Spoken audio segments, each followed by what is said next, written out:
116 ascienden los reos asesinados tras la masacre registrada en la penitenciaría del Litoral. Al respecto, el presidente de la República, Guillermo Lasso, decretó el estado de excepción en todo el sistema carcelario del país. Nos vamos a enlazar con Joana Ramos, quien se encuentra en el ECU 911 en la vía San Borondón. Adelante, Joana, con la información. Diana, muy buenas noches, amigos en casa. 116 asesinados, 116 PPL asesinados en una sola jornada. El día martes, entre la mañana y la tarde de ayer, ha confirmado hasta ahora el presidente de la República, Guillermo Lasso. Él justamente hace poquísimos minutos abandonó el ECU 911 aquí en la vía a San Borondón, pero conocemos que la reunión con otras autoridades de gobierno continúa en la sala de crisis. Aquí se anunció también que se decreta el estado de excepción en todo el sistema carcelario y que va a durar 60 días. También se confirmó que todavía no se puede decir que la situación está controlada en la penitenciaría del Litoral, por lo que la cifra de asesinados puede aumentar. Escuchemos lo que dijo en el siguiente reportaje. Pasadas las 6 de la tarde de este miércoles y luego de una reunión de emergencia del Comité de Seguridad, el presidente Guillermo Lasso actualizó la cifra de asesinados al interior de la penitenciaría del Litoral la mañana y tarde del pasado martes. Los saldos al momento nos dicen que hay 116 fallecidos y cerca de 80 heridos. Todas son personas privadas de la libertad. No hay ningún personal civil de cocina o de guías penitenciarios que hayan sido afectados. Más de 30 horas después de los hechos violentos, el gobierno reconoce que aún la situación no está controlada y que la cifra de asesinados puede aumentar. Me gustaría decir que sí, pero no lo puedo hacer. En este momento, esta reunión que ha concluido ya para dar paso a la rueda de prensa ha sido una reunión de coordinación de acciones y obviamente que las acciones requieren su tiempo para su ejecución. El presidente dijo además que no existen alertas concretas en otros centros de rehabilitación, pero no se descartan nuevos hechos violentos. No tenemos una alerta específica sobre otros centros penitenciarios, pero es previsible que si esto ha sucedido en la penitenciaría del Litoral y hace 1 año o 2 años atrás sucedió en varios centros penitenciarios al mismo tiempo, ese antecedente nos lleva a tomar todas las precauciones para evitar que esto se repita en otros centros penitenciarios. Se declaró estado de excepción a todos los centros de rehabilitación del país y se dispone que el Ministerio de Finanzas envíe los recursos necesarios para mejorar los controles al interior de las cárceles. Este estado de excepción durará 60 días. Joana Ramos, 24 horas.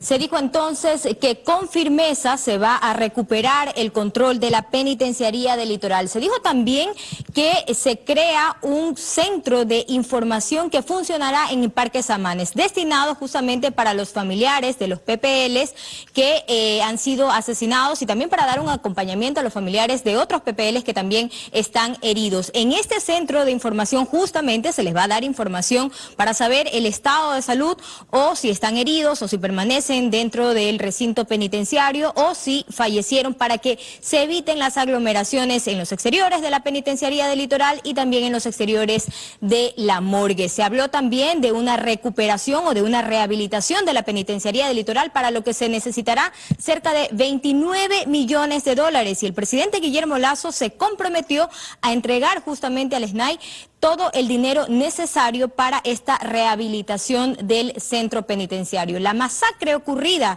la mañana y tarde de este martes es definitivamente la peor en la historia del centro penitenciario, del sistema de rehabilitación, y es la quinta peor también de todo el sistema carcelario de la región. Con esta información me despido. Sigues tú, Milton, con más noticias en estudio. Muy buenas noches. Buenas noches, Joana. Gracias por tu información desde el ECU 911 de San Borondón. Y sí, continúan solicitando información a las autoridades, los familiares de los reos asesinados en la penitenciaría del Litoral. Vamos al sitio. Está Luisa María Heredia para darnos detalles de qué ocurre a esta hora. Hola, Luisa. ¿Qué tal, compañeros, amigos televidentes? Muy buenas noches. Nosotros seguimos aquí en los exteriores de la penitenciaría del Litoral en lo que ha sido pues una segunda jornada de verdadero drama humano. A esta hora sigue la angustia, sigue la desesperación y la incertidumbre de familiares de reos que han estado recluidos en los pabellones donde se dieron los enfrentamientos y que todavía no saben nada de ellos. No saben si están heridos, si permanecen dentro del reclusorio, si ser atendidos o si ya recibieron atención médica o incluso fueron trasladados a una casa de salud. Pues entre los PPLs heridos, los que se ha hablado hasta ahora, se sabe que muchos realmente están graves. Esta tarde la policía encontró más cadáveres al poder ingresar recién a los pabellones 9 y 10, pese a que desde las 2 de la tarde y ayer las autoridades ya habían asegurado que el amotinamiento había terminado y que habían recuperado el control del penal. Sobre lo que ocurrió aquí más temprano en cuanto a ese drama humano, mi compañera Joana Ramos preparó un reportaje. Veamos. Más de 24 horas después y los muertos tras los enfrentamientos registrados la mañana de este martes en el interior de la penitenciaría del Litoral se siguen contando. Bolívar Garzón, director del Servicio Nacional de Atención Integral, dice que la situación al interior de la penitenciaría está controlada. Es que el asunto es que están adentro y tienen que ingresar nuestro personal a verificar. Son del pabellón, el enfrentamiento fue entre el pabellón 9 y 8 contra el 5, pero también existen en el pabellón 6. Mientras tanto, afuera el drama sigue. Madres, padres, hijos, hermanos se aferraban a su teléfono celular esperando ese mensaje que confirmara que su familiar salió ileso de la masacre. Magdalena ha recorrido los hospitales de Monte Sinaí y Guayaquil en busca de su hijo. Nadie sabe nada. No me han dado información, no tienen nada. El hermano de Fernanda está preso hace 4 meses. Estaba en el pabellón 12. No sabe si está vivo, solo herido o muerto. Solo hasta ayer vimos el estado de los heridos, pero de los muertos ni él se comunican con nosotros. Cuando ocurren este tipo de eventos violentos, se paraliza el sistema carcelario interno. No solo se suspenden las visitas por un tiempo indeterminado, sino que tampoco se da trámite a las boletas de excarcelación. En otras palabras, aquellos que ya cumplieron su sentencia y tienen derecho a salir, no pueden hacerlo. Que nos ha tocado vivir a los abogados cada vez que hay uno de estos acontecimientos de balaceras o cuestiones así, es esperar una semana para que se genere nuevamente la tranquilidad y poder ingresar documentación necesaria para nuestros trámites. Pero las secuelas de lo que ocurre al interior de este recinto carcelario no solo se evidencia en la cercanía, sino hasta casi 1 kilómetro de distancia, en las urbanizaciones que están cruzando el río Daule. Una vez más, sus habitantes vivieron horas de terror y, cómo no, encontraron restos de balas en sus techos. Algunos hasta perforaron el tumbado de las viviendas. Estas son las consecuencias de una crisis que no está controlada y que afecta a los que son y a los que no son también.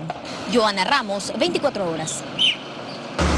De hecho, los servicios penitenciarios aquí continúan suspendidos, es decir, no se puede solicitar información, no se puede hacer ningún tipo de trámite y eso precisamente es lo que agudiza la desesperación de los familiares que continúan aquí, que han dicho que van a amanecer aquí hasta que se les dé algún tipo de información oficial. Quieren constatar los nombres de sus familiares que no estén en la lista ni de asesinados ni de heridos y por ello van a continuar esperando aquí en los exteriores de la penitenciaría del Litoral. Es lo que les puedo informar desde acá. Ustedes siguen en estudios, tienen más noticias.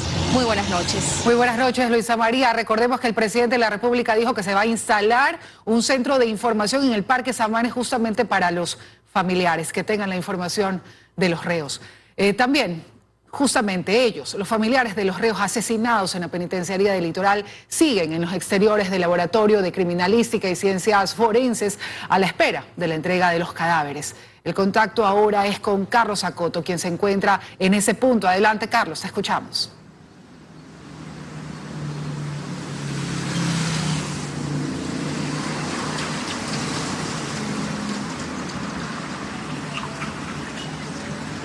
¿Qué tal, Diana, amigos? Muy buenas noches. Continuamos en los exteriores, como tú lo has dicho ya, de los laboratorios de criminalística aquí en el suroeste de Guayaquil, donde a esta hora de la noche, cuando son las 8 de la noche con 11 minutos, permanecen una decena de personas buscando información sobre sus familiares. Quieren saber si los suyos constan en la lista de 116 privados de libertad que han sido asesinados, algunos de ellos masacrados, principalmente en el interior del pabellón 5 de la penitenciaría del Litoral, pero es muy poca la información que han obtenido.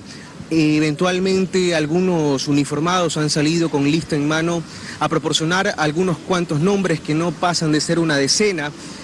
Y en comparación con el número de fallecidos sigue siendo muy poca información. A esta hora de la noche hay movimiento, puesto que hace pocos minutos pudimos registrar en imágenes el ingreso de un tráiler con un contenedor refrigerado. No podemos dar fe de lo que haya dentro de ese contenedor, pero evidentemente en este contexto cualquier información, incluso extraoficial, llama la atención de los familiares. Ellos han permanecido aquí durante todo el día en busca de información. Algunos de ellos incluso desde ayer lo que les han dicho es que las pericias a los cuerpos se continúan realizando y que por lo pronto esa información no puede ser proporcionada. Nuestra compañera Catalina García ha preparado un reportaje al respecto. Veamos. López Morales Miguel. 1 a 1. Eran identificados los cadáveres que se encontraban en la morgue. El listado de los fallecidos lo dieron a conocer agentes policiales la tarde de este miércoles. Guerrero Landazuri. Padres, hermanos, primos y amigos que guardaban la esperanza de que los suyos aún estén con vida. Al escuchar sus nombres, se desplomaron. Dolor, angustia y desesperación fueron las escenas del Septiembre Negro, que hoy viven familiares de los privados de libertad, asesinados la mañana y tarde de este martes dentro de la penitenciaría del Litoral. Del pabellón 5, todos dicen que están muertos, es lo único que puedo decir. Desgarradoras imágenes de quienes en algún momento pensaron ver a los suyos libres y no muertos. Pensé eso, sí, que él saliera ya normal. En los exteriores del Laboratorio de Criminalística y Ciencias Forenses de la Policía Nacional, Susana relata que su esposo tenía 5 meses en la cárcel. Estaba justamente en el pabellón 5. Ahí en la penitenciaría no hay justicia, que se haga justicia con todo. Cerca de las 9 de la mañana empezaron las autopsias. Peritos de criminalística se dividieron en grupos para realizar primero la inspección de cada cadáver, luego entregarlos a familiares, quienes ya los esperaban con los féretros embarcados en camionetas. Siguen ingresando ambulancias. Se presume que están viniendo otros restos de la cárcel. Ya en horas de la tarde eran cientos de familias que llegaron hasta este punto, enterándose que sus parientes formaban parte de la lista de víctimas mortales del enfrentamiento. Desde la noche del martes, movimientos inusuales se pudieron observar en los exteriores de la morgue, por lo que la mañana de este miércoles, policías se encargaron de reforzar la seguridad en el laboratorio. En cuanto a los heridos, hay una lista de más de 50 PPLs que han sido trasladados a diferentes casas de salud, la mayoría con disparos, quemaduras y cortes con armas blancas. Catalina García, 24 horas.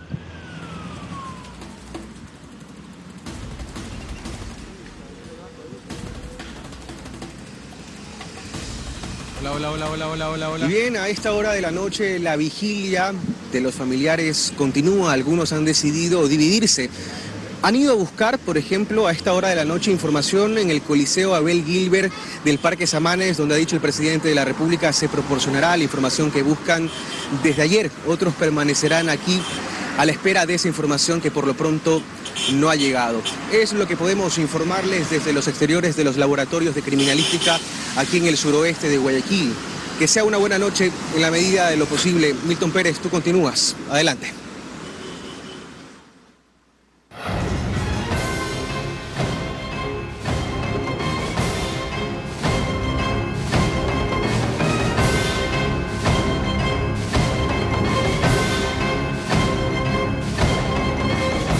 Bueno, más noticias que se siguen produciendo. Hace pocos minutos la Corte Constitucional dio a conocer el fallo en favor de Santiago Guarderas en la acción de protección que presentó contra Jorge Yunda, que con esta resolución dejará la alcaldía de Quito. Alberto Luna tiene los detalles de desde la Corte Constitucional. Hola Alberto, cuéntanos por favor. Así es, amigos televidentes, buenas noches. Hace pocos minutos se conoció la resolución emitida por la Corte Constitucional respecto a la acción de protección que presentaron Santiago Guarderas y Mónica Sandoval contra las sentencias de primera y segunda instancia que permitieron a Jorge Yunda regresar a la alcaldía. La sentencia dice textualmente lo siguiente en el inciso número 1, aceptar la acción extraordinaria de protección. En el inciso número 2, declarar que la sentencia dictada el 1 de julio de 2021 por la jueza de la Unidad Judicial de Violencia contra la Mujer y la Familia vulneró el derecho a la seguridad jurídica y el debido proceso en la garantía de motivación reconocidos en los artículos 82 y 76, numeral 7, literal 1 de la CRE. En el mismo sentido, muy parecido, dice el artículo 3, declarar que la sentencia dictada el 30 de julio de 2021 por la Sala Especializada de lo Civil y Mercantil de la Corte Provincial de Justicia de Pichincha vulneró el derecho al debido proceso en la garantía de motivación reconocido en el artículo 76, numeral 7, literal 1 de la CRE. Es decir, con esto, amigos televidentes, atención, Jorge Yunda dejaría de ser el alcalde de Quito. De momento, en sus redes sociales no ha existido un pronunciamiento, tampoco de Santiago Guarderas, quien presentó esta acción extraordinaria de protección. Con esta información regresamos con ustedes de Estudios, atentos a lo que puede ocurrir en los próximos minutos y horas respecto a lo que sería la salida de Yunda de la alcaldía de Quito. Buenas noches. Gracias, Alberto, por la información, pero les comentamos a nuestros amigos televidentes que hace pocos minutos Jorge Yunda se ha pronunciado a través del Twitter y dice: gané en las urnas, asumí la administración de esta ciudad en la peor crisis de su historia. Nunca cedí principios y eso me pasó factura, pero no me arrepiento. Gracias a mis votantes, seguiré luchando internacionalmente por ustedes. Me voy en paz. Suerte a los que quedan. Y el juicio en contra del alcalde de Quito, Jorge Yunda, y 13 personas más por el delito de peculado arrancó este miércoles con los alegatos de la apertura. El fiscal provincial de Pichincha, Alberto Santillán, argumentó un perjuicio para el municipio de $2.2 millones.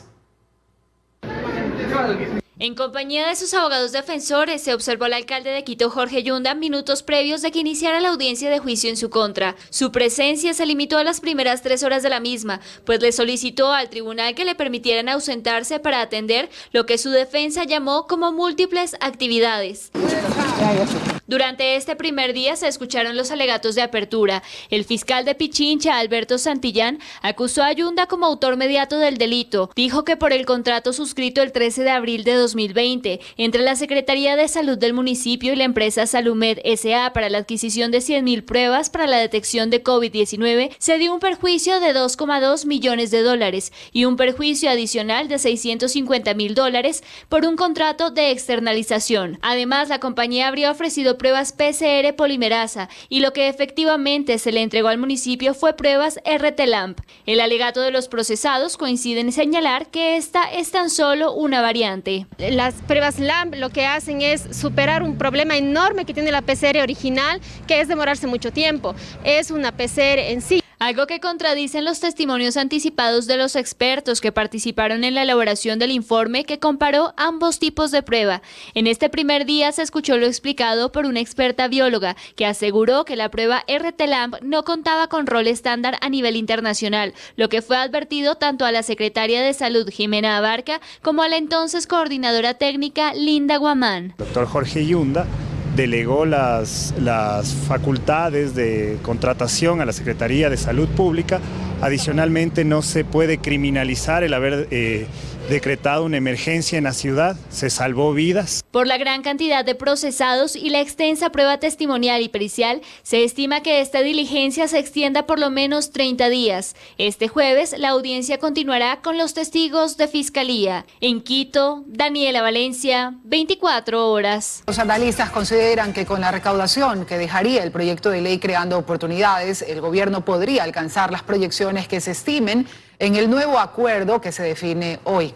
Aunque consideran que la propuesta necesita modificaciones en el ámbito tributario, la eliminación del impuesto del 2% para microempresarios es bien vista.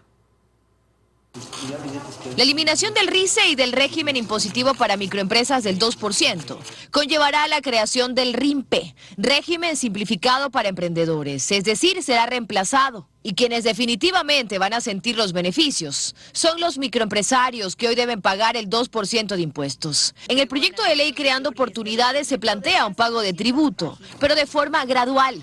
de acuerdo a los ingresos y de hasta el 2%. Hay una tabla progresiva en la cual se paga el 0, el 1, el 1.25, el 1.50, el 1.75 y hasta el 2%.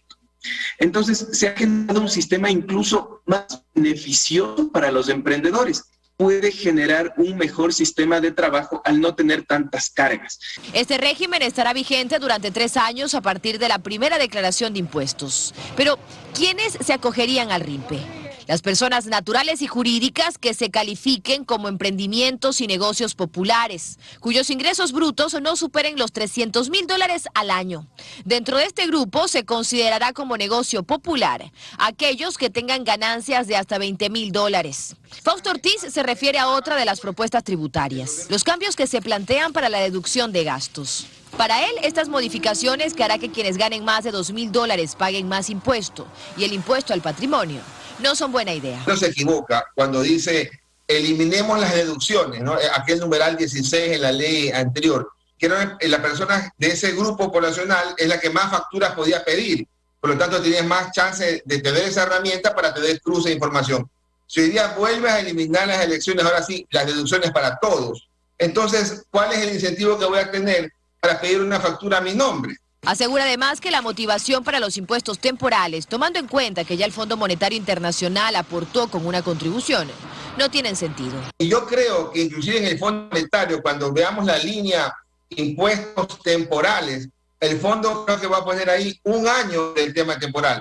Y el gobierno plantea 2, o sea, de alguna forma uno dice, ni el Fondo Monetario se atrevió a tanto, digamos, ¿no? No sé si con el afán de buscar que lo manda como 2 años y en la Asamblea negocios y te lo bajan a 1, pero ojalá que no ocurra lo contrario. Precisamente hoy el Fondo Monetario Internacional se reúne para aprobar un nuevo acuerdo.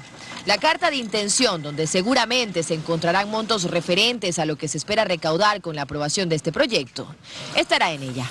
Dayana Monroy, 24 horas. Y esa noche el Consejo de Administración Legislativa, CAL, decidió devolver el proyecto económico urgente al Ejecutivo por no cumplir con los requisitos. Andrea Samaniego está en la Asamblea para contarnos los detalles. ¿Qué tal, Diana? Amigos, ¿cómo están? Muy buenas noches. Así es, el proyecto del Ejecutivo no pasó, no fue calificado y por ende, pues el Consejo de la Administración Legislativa decidió devolverlo al presidente de la República, Guillermo Lasso, básicamente porque no cumplió con los requisitos de ley, no tenía una materia específica, es decir, que adolecía de constitucionalidad porque no cumplía con el artículo 136 de la Constitución del Ecuador, es decir, los asambleístas, en su mayoría de los 5 de los 7 miembros del CAL se acogieron a lo que decía el informe de la Unidad Técnica Legislativa. Ellos fueron Guadalupe Llori, la presidenta de la Asamblea Nacional, Darwin Pereira de Pachacutic, Joana Moreira de la Izquierda Democrática, Bella Jiménez Independiente y Ronnie Aleaga de UNES. Mientras tanto, 2 legisladores votaron en contra, que eran los 2 votos del gobierno, que eran de Natalie Arias y también de Virgilio Saquicel. Escuchemos lo que dijeron los asambleístas respecto de este primer proyecto del Ejecutivo que no logra los acuerdos aquí en la Asamblea Nacional. Sobre todo porque hemos podido evidenciar esos posibles vicios de inconstitucionalidad, pero lo importante aquí es el mensaje que ha dado la Asamblea Nacional y los miembros del CAL de que el gobierno del encuentro puede encontrarse justamente con la Asamblea Nacional, que pueda subsanar estas observaciones y que pueda devolver este proyecto de ley en el menor tiempo posible, porque la Asamblea Nacional, los 137 asambleístas quieren trabajar, quieren debatirlo, quieren darle respuestas al pueblo ecuatoriano. No, aquí no se trata de que tiene el gobierno o la Asamblea, se trata del Ecuador, se trata de gobernabilidad, no del presidente, se trata del país, de todos los millones de ecuatorianos que quieren esperanzas. Se busca reactivar la economía, se busca reactivar el empleo y hay que buscar fórmulas, no con regresión de derechos, pero sí con darle alternativas, y es la obligación nuestra como legisladores buscar esas alternativas.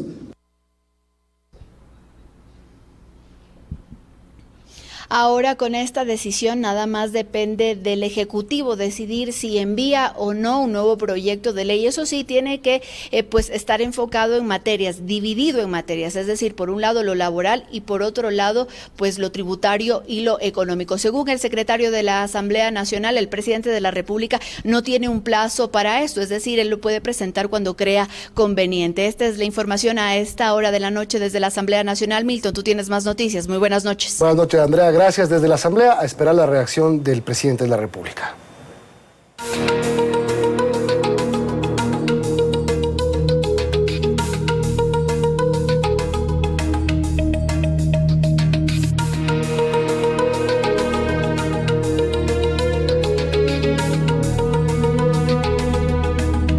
Entre el 2020 y lo que va de 2021, 148 personas que estaban en la lista de espera única nacional para recibir un trasplante de órgano fallecieron. Aunque el INDOT no ha confirmado las causas exactas de las muertes, todos se fueron con la ilusión de recibir un órgano. Continuamos con este tema y Belén Merizalde nuevamente está con nosotros para contarnos detalles. Hola, Belén. Hola Milton, amigos televidentes, muy buenas noches. Justamente ayer mencionamos ya la importancia de ser donantes, y es que solo entre el 1 y el 2% de las personas que fallecen en un hospital se convierte finalmente en donante efectivo. Usualmente los donantes son personas que están en las terapias intensivas con muerte cerebral. De allí que el trabajo de los coordinadores de estas unidades es fundamental. Hoy les presentamos una nueva entrega sobre la donación de órganos en el país. Veamos.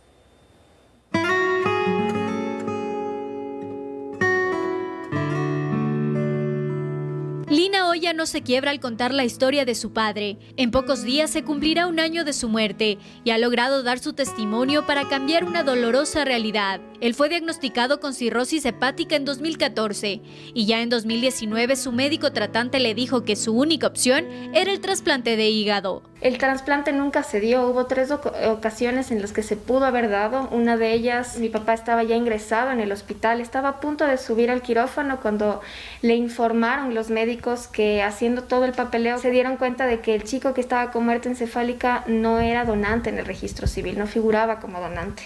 Intentaron mediar de alguna forma con la familia, pero no se logró. Llegó la pandemia y las posibilidades se disolvieron, así como se disolvió la vida de Néstor Polo, quien falleció en la lista de espera. Según cifras del INDOT, entre 2020 y 2021, 148 personas que estaban en esa lista fallecieron, aunque no se tienen las causas exactas de sus muertes. Muchos de ellos murieron con la ilusión de recibir un órgano. Hay mucho desconocimiento de lo que este acto, que es el acto más humano y más altruista que puedes realizar, puede generar, es el impacto que puedes tener no solo en la persona que recibe el donante, sino en sus familias. Y eso creen todos quienes han tenido que estar vinculados a esta realidad, que falta un trabajo de sensibilización, que en el registro civil, lugar en donde muchos se niegan a ser donantes, hace falta capacitación para poder llegar a los ciudadanos con un mensaje adecuado. Esto evidencia que hay fallas todavía en el sistema que yo espero que estos se vayan corrigiendo. Cuando una persona fallece y es calificada como donante efectivo,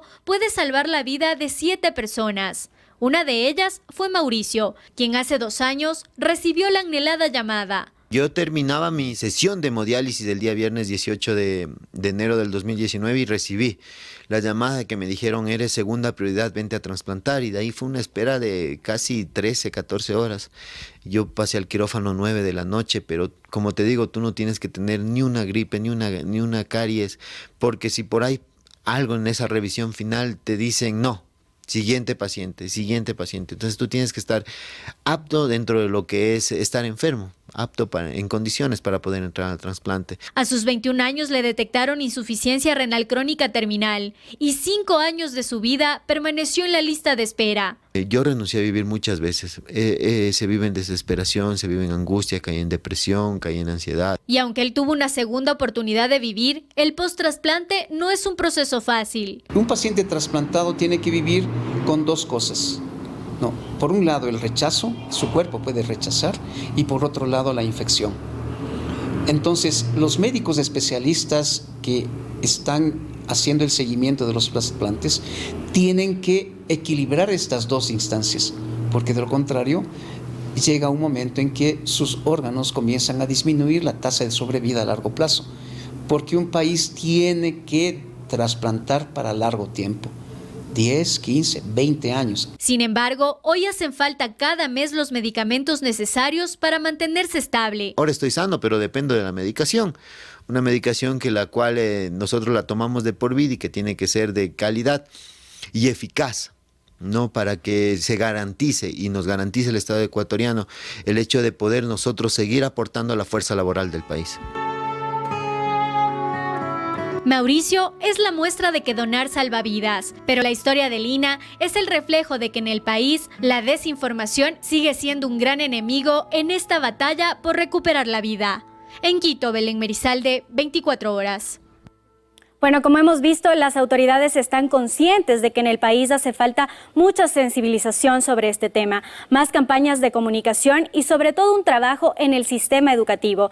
El director ejecutivo del INDOT ya nos explicó que se está trabajando con el Ministerio de Educación para que este tema sea introducido en el pensum de estudios.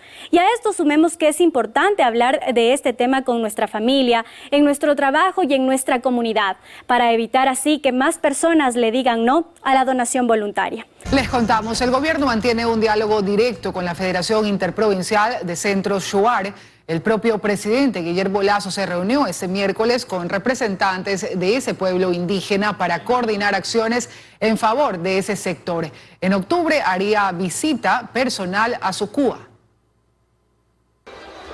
A menos de una semana de la pactada reunión con la CONAIE para analizar temas nacionales relativos a reactivación económica, empleo, reforma tributaria, focalización de subsidios a los combustibles, entre otros, el presidente Guillermo Lasso se reunió este miércoles con representantes de la nacionalidad shuar, radicada fundamentalmente en la Amazonía ecuatoriana. Poder dialogar, poder acordar siempre buenas decisiones que favorezcan al pueblo ecuatoriano y en este caso a las nacionalidades, a los pueblos shuar. Más de una veintena de indígenas del Consejo de Gobierno de la Federación Shuar y representantes de comunidades indígenas asentadas especialmente en la provincia de Morona, Santiago, llegaron a Carondelet con pedidos concretos al presidente. En agenda constaba la reapertura de escuelas rurales, la conectividad a internet, apertura de centros de salud, transporte aéreo, pues es el único posible para acceder a algunas comunidades shuar, y créditos a bajo interés de Banecuador, algo que se podría concretar con una eventual visita del presidente. También hay decisión de la invitación que hemos hecho como Federación Shuar. El presidente estará visitando el mes de octubre en la Federación Shuar allá en Sucúa. Esta reunión no tiene nada que ver con la que mantendrá el presidente Lasso con dirigentes de la CONAIE, que está prevista para el próximo lunes 4 de octubre. En Quito, Freddy Paredes, 24 horas.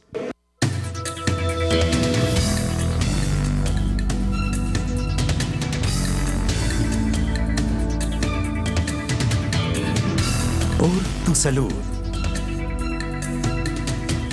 Hola amigos, muy buenas noches, bienvenidos nuevamente a su segmento Por tu Salud. Pues hoy les traemos buenas noticias porque vamos a hablar sobre los resultados de la investigación realizada por Pfizer en relación a esta nueva vacuna para niños que está buscando aprobación por la FDA en relación a esta nueva vacuna para niños que solo usa la tercera parte de la dosis que usamos los adultos. En un ensayo clínico de fase 2-3, se ha demostrado que la seguridad y los perfiles completos de respuesta inmunitaria son sumamente alentadores. La producción de anticuerpos neutralizantes en niños de 5 a 11 años de edad, utilizando un régimen de 2 dosis de vacunas de Pfizer para niños con 21 días de diferencia entre la primera y la segunda dosis, pues han logrado buena respuesta en producción de anticuerpos. Acuérdense que los adultos podemos usar 30 microgramos, los niños, es decir, solo van a usar 10.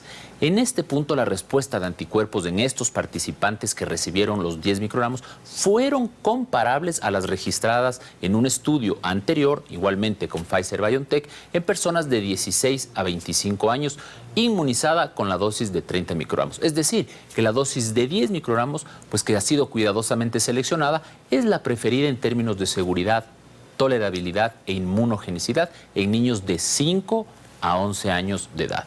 Estos son los primeros resultados de un ensayo pivotal, es decir, un ensayo que tiene varios brazos y que obviamente lo que busca es estudiar distintas fases y grupos etarios, es decir, niños de 11 años, de los 6 meses a los 11 años, entre los cuales niños de 6 meses a los 2 años todavía no tenemos resultados, pero pronto los tendremos. Los participantes, por otro lado, de 5 a 11 años, ellos sí recibieron estas 2 dosis de 10 microgramos y cabe decir que después de los 21 días, pues nosotros nosotros hemos visto niveles de anticuerpos comparables a básicamente los de los adultos. Es decir, el SARS-CoV-2, que genera normalmente una producción de anticuerpos, se elevó en más de 1.000, unidades de anticuerpos después de 14 días en relación a la dosis en niños.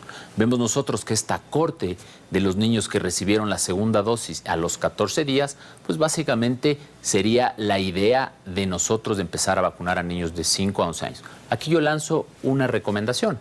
No sabemos si las vacunas van a llegar de forma rápida, esta vacuna de niños. Tratemos de vacunar con las vacunas de Pfizer lo antes posible, inclusive con las 2 dosis. Nos vemos en el siguiente segmento de Por Tu Salud. Después de que Ecuador firmó a inicios del 2021 el acuerdo comercial con el Reino Unido tras el Brexit, los dos países buscan fortalecer aún más las relaciones y que exista apoyo para el desarrollo sostenible. Así lo explica el embajador Chris Campbell. En que podríamos colaborar con Ecuador para asegurar que cuando salimos de esta pandemia, salimos en una manera más verde y más resiliente al impacto del cambio climático. Actualmente la balanza comercial es favorable al Ecuador, pues el Reino Unido, según el cierre del 2020, exportó alrededor de $95 millones a nuestro país e importó cerca de 237 millones. Hay propuestas para fortalecer la inversión y la ayuda. En otras áreas donde nosotros podríamos ayudar con nuestra tecnología más avanzada. Por ejemplo, tenemos robóticos, satélites que pueden manejar la tierra, en que pueden manejar la granja. Y tenemos compañías que están buscando socios también para hacer un intercambio de negocio aquí en Ecuador.